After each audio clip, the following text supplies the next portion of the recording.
Kwingineko, wafanyabiashara wa miraa na muguka kwenye kaunti ya Mombasa wameafikiana kufuata mwongozo uliotolewa na serikali ya kaunti ya kudhibiti biashara hiyo.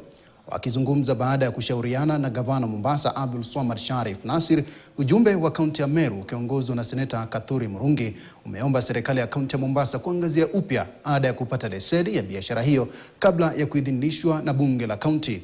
Kaunti ya Mombasa ilikuwa imewaonya wa madereva wa uchukuzi wa umma dhidi ya kutumia miraa na muguka wanapoendesha magari, ikisisitiza udhibiti matumizi ya bidhaa hiyo inayodaiwa kwamba imewaathiri wakazi wengi.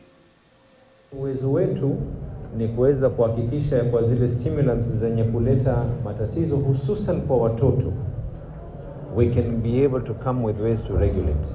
Now as we are doing that, our stand remains one, tayari tumefanya mapping na tumepeana notices of closure kwa maduka kadhaa yenye kuuza hususan muguka nje ya shule mita 100, pia vile mita 100 nje ya misikiti na makanisa.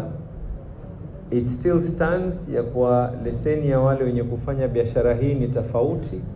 It still stands the county government right now, na hizi ni sheria ambazo kwamba tayari zipo.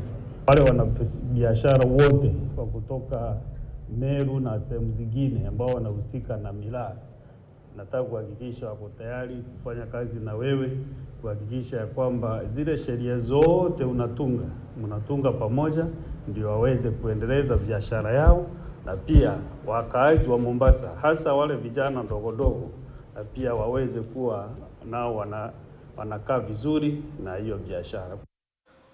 Na kamati ya usalama katika eneo la Kaskazini